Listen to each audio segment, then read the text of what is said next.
All right, old school NBA fans, self-research, NBA facts. Got another video for you. As always, thanks to anybody who watches my videos, subscribes to my channel. I really appreciate it.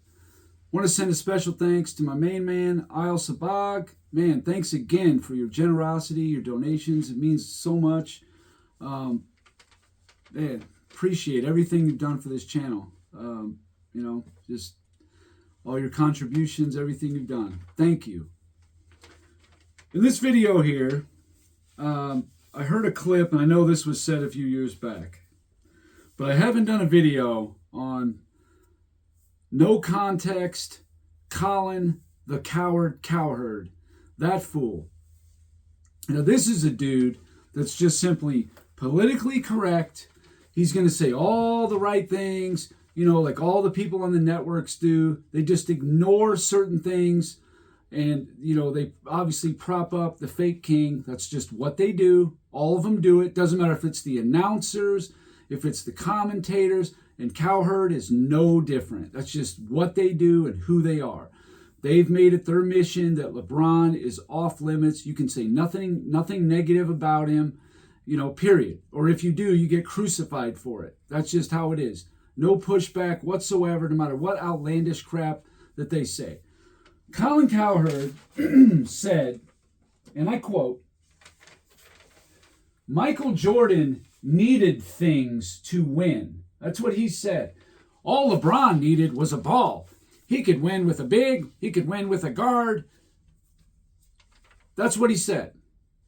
So basically, you're rewarding LeBron James because he had to go team hop and team build across all these super teams. You're rewarding him for that. Saying, oh, well, he won with a different set of players. Well, who couldn't? I mean, the quality of players that when he left Cleveland the first time is insane. I don't think people fully grasp. I've done videos on this before. When he joined Miami already had the number 2 and the number 4 player in PER in the league, okay, on one team. He goes and joins them. So now you have 3 of the top 4 players in PER. And LeBron's own words was, oh, well, we didn't have enough peripheral help. The secondary players, it wasn't enough to have Bosh and Wade. It wasn't enough. Having Eric Spoelstra as the coach, who it turns out is actually an excellent coach. So I decided to look into it and say, well, couldn't you make the same case about LeBron, that he needed things too? He didn't just come right in tearing it up. He needed things as well. And I'm going to get into that. And also, you could make a case for anybody, the same exact thing. You could say the same thing for Kareem. Oh, Kareem needed a Hall of Fame point guard to win. He had Oscar Robertson, and later on Magic Johnson. You could say it about literally every player ever.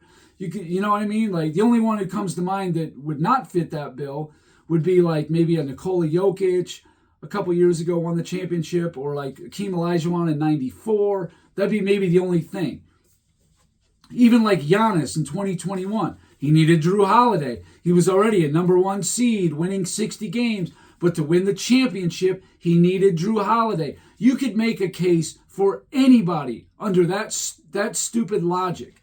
So, let's just get right into it. LeBron James comes into the league. Like some idiot just commented in there about, oh, Nike gave him a big contract and he's still the GOAT all these years later. It's like, dude, you're making the argument why it's a fake case, because they invested so much into him. The league, Nike, whatever. They all invested all this money into him, promoting him. That's our guy. And they've done everything along the way to help him. Crazy trades, giving him all the votes for MVPs. I mean, just everything. Letting him get away with murder. He can initiate contact. The other guy gets called for the foul. Switch pivot feet. Spend 10 seconds in the paint on defense. No defensive 3 seconds. Travel, carry, whatever he wants. No calls ever for this guy. And still, after all that, he mustered 4 championships. 1 on a miracle 3. 1 on a suspension. And then the other one in a bubble with a virus, with no road games. I mean, they could not have set it up any better for this guy. Just stop it. All right. LeBron comes in the league in 2004 as a rookie. They missed the playoffs. Okay, whatever. Now, the first thing people are going to say to LeBron supporters, oh, he was only 19. What do you expect? Da, da, da, da. Well, you're saying he's the greatest player of all time.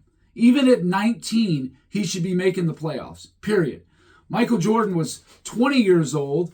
You know, he was playing against the pros in the league and beating them at 20.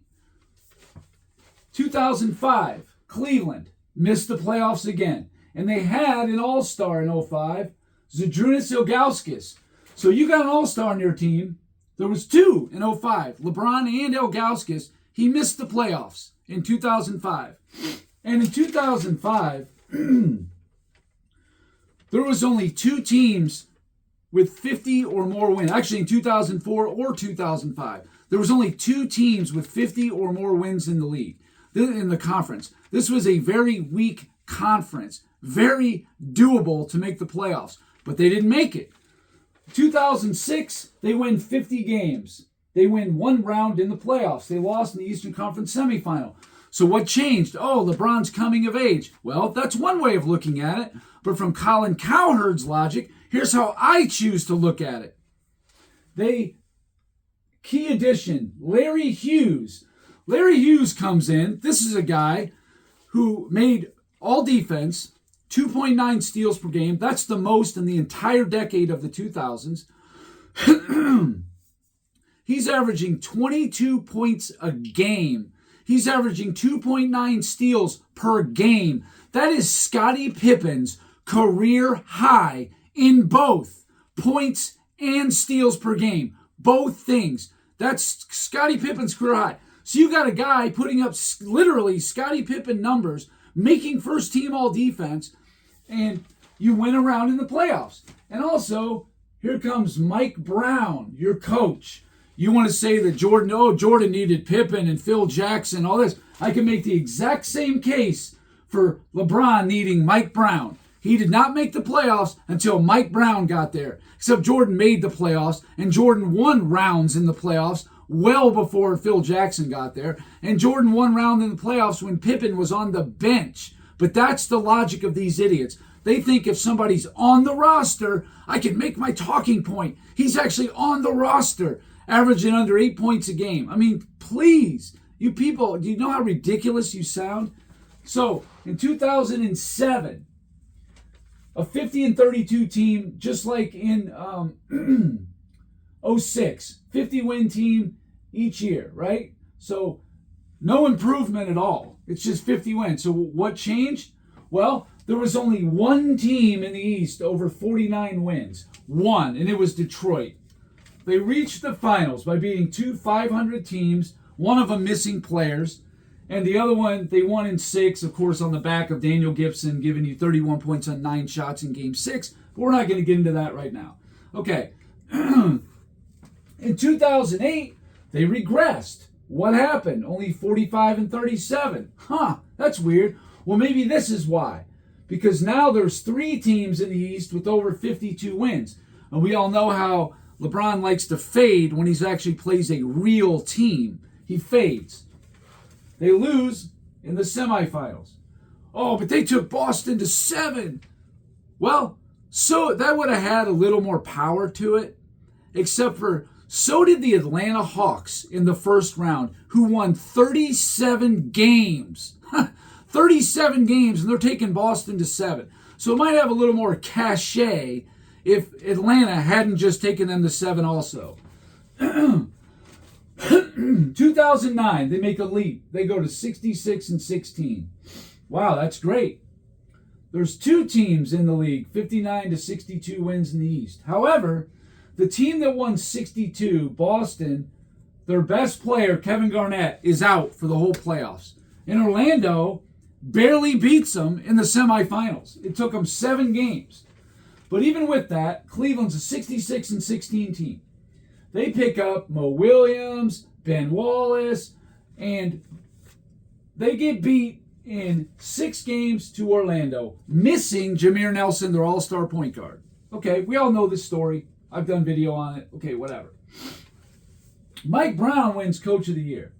But Mike Brown is not enough to get him over the hump. He had him in the finals in 07. They couldn't even win a game in the finals. 2009, they have the best record in the NBA, 66-16. The best home record, the best record, the number one net rated team, all that. But it's still not enough. Okay? 2010, still a 61-21 team. Very good. There's only 2 teams in the East between 50 and 59 wins. Well, the 50-win team, the 50-win team was the 4 seed because of the way the divisions matched up, whatever. So all you got to do is beat this team here. You know, you're in the East Finals, no big deal. They couldn't do it. They get beat in the semifinals. With a 2-1 lead, they get beat. So, winning 66 games, winning 61 games, it's still not enough. And that year in 2010, they brought in Anton Jamison, Shaq. Even though I know he was older, the year before, he was all NBA. Look it up. In 2009, Shaq was all NBA. All right. So then, obviously, all this, it's not enough. You know, didn't have that second star. Even though Anton Jamison was a pretty damn good player. He might not be a Hall of Famer, but he was a good player, good scorer. But not enough. Okay, fine, whatever. So we go to Miami. Now we got Dwayne Wade. We got Chris Bosh. We got a real coach in Eric Spoelstra. We got everything we need to win now. We took care of the number 1 seed in the conference finals in the East, Chicago. Beat them.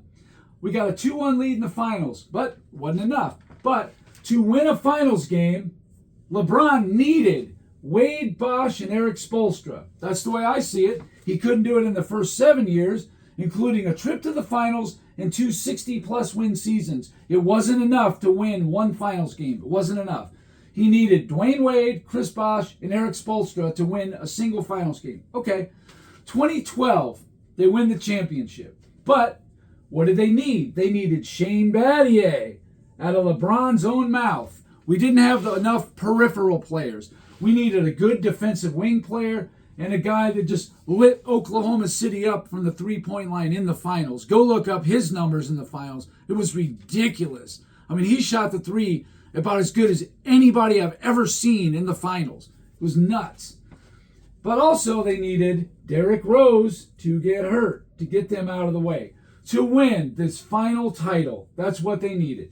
And they needed San Antonio to get upset in the Western Conference Finals. Let's not forget about that little nugget, a team they definitely had problems with in the finals in 13 and 14. So they definitely needed OKC to take them out.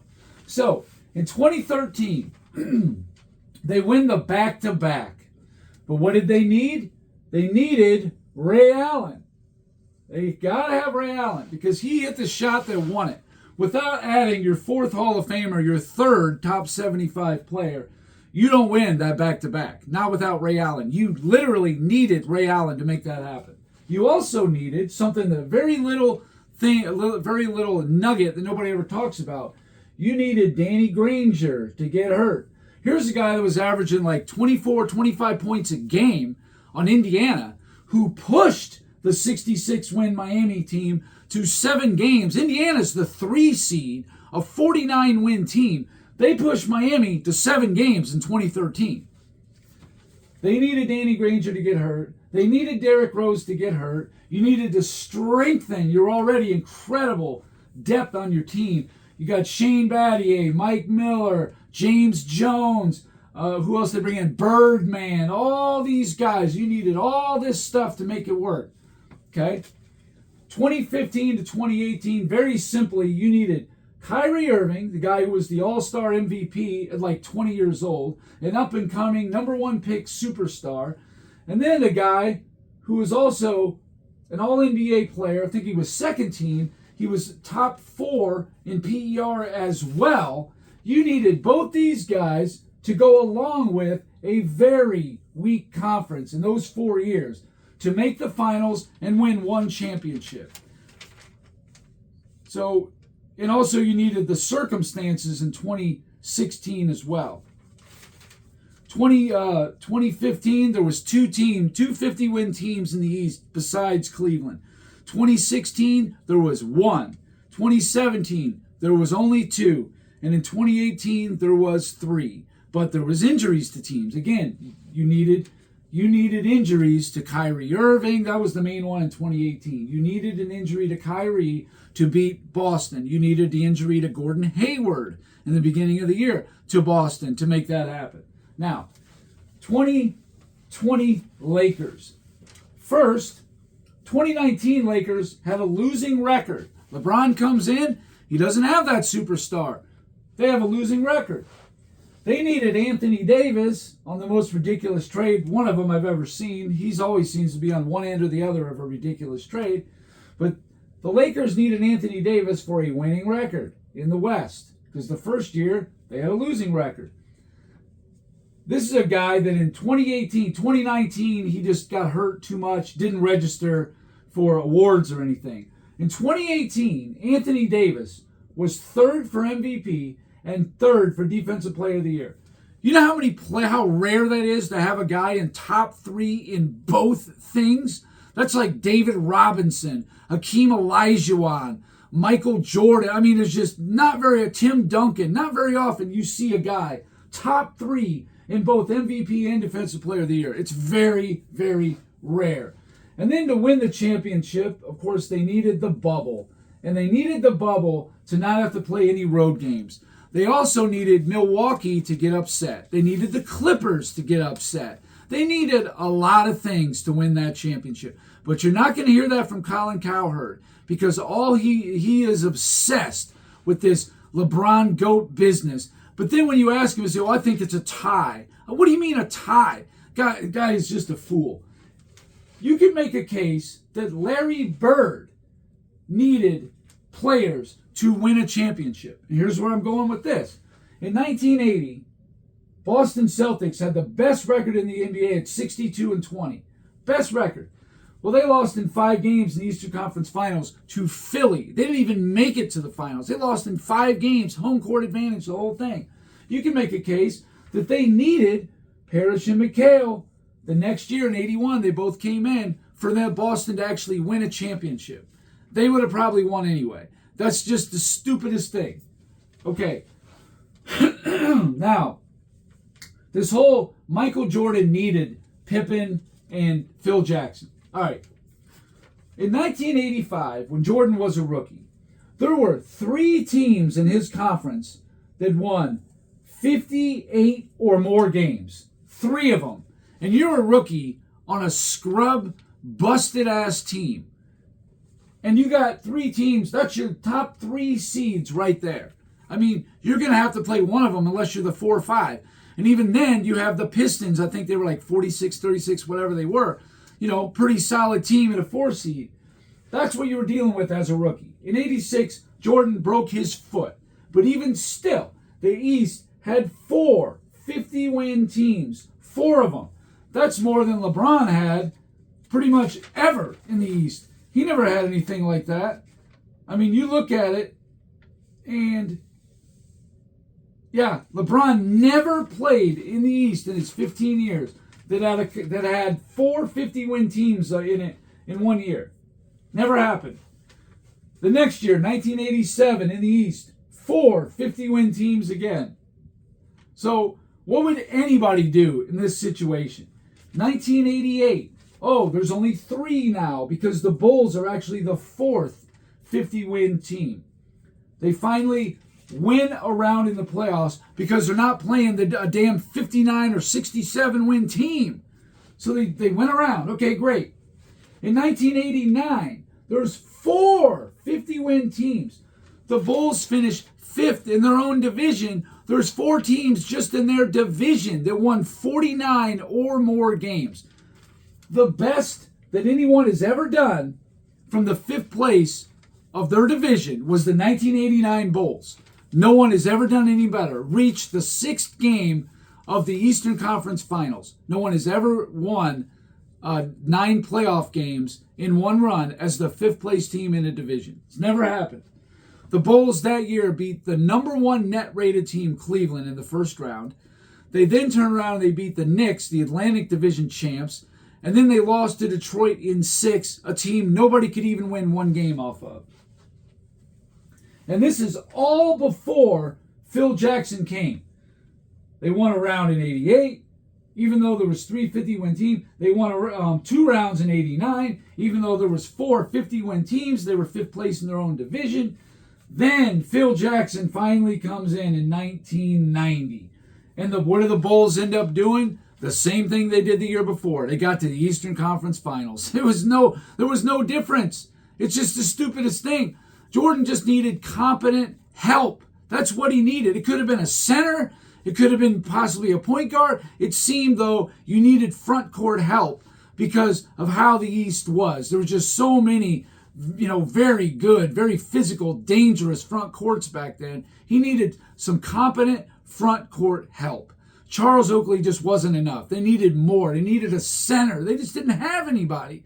I mean, you ought to see some of the bums. Sellers, Corzine. I mean, some of the guy, what was his name? Juwan Oldham. I mean, please. He had some bums trying to contest with these, legends of the front court. I mean, I'm talking about Dr. J, Charles Barkley, Terry Cummings, Larry Bird, Kevin McHale, Robert Parrish, Patrick Ewing. He was dealing with that in the front court practically every series. You had big guys like Bill Laimbeer, Dennis Rodman, all these guys. Then they had Poopsie over here. If you looked at Jordan, because that was Colin Cowherd's big reasoning was that, LeBron could win with a point guard. He could win with a big. LeBron James had some of the best players in the NBA on his team basically the last 15 years.